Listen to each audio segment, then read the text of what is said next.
د یو ورور تپوس کړی دی چې آیا د کرکټ میچ کول دا جواري ده او کنه ده او دا میچونه د جواري په کتلو کې راځي کنه راځي. جواب دا دی چې دا بالکل جواري ده.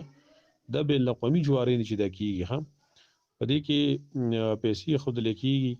دا ټول ملکونه دي نه پیسې جمع کېدلی شي او بیا چې کوم ټیم یو ګټي مساغې ته ورکېدلی شي. جواري هم دقه ته ویل کېدلی شي، قمار هم دقه ته ویل کېدلی شي. د دې بل نوم اړول سري بوده شته نه او دا بین الاقوامي جواري ده.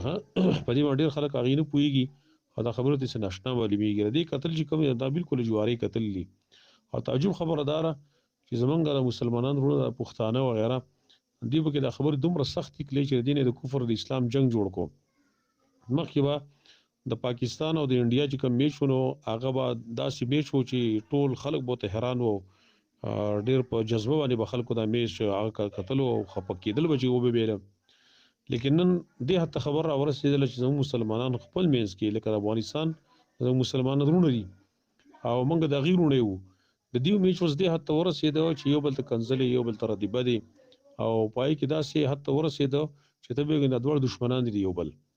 او هغه هندو چې کوم نو هغه د من نه ختم شو، اوس د هغه سره دومره سخت میچ نه څومره چې د پاکستان او د افغانستان د دومره سخت ده ټول دي ګناه په وجه باندې او دا خپل منځ کې دومره دښمني او عداوت جوړ شو چې د یوې کلمې وروڼه دي او دارنګه یو قوم دی او د هغې سره سره دومره یو بل سره تعصب او یو بل سره ضدونه چې د یو بل خور او مور دا کنځلې کېږي وغیره. دا ډېر غټ د افسوس خبره ده. دا خبرې دې حد ته رسول نه پکار، لهذا دا جواري ده او په دې جوارو باندې یو بل سره نښتل نه پکار چې سړی پې نښلي او ټیم په دې باندې خلک ضایع کوي.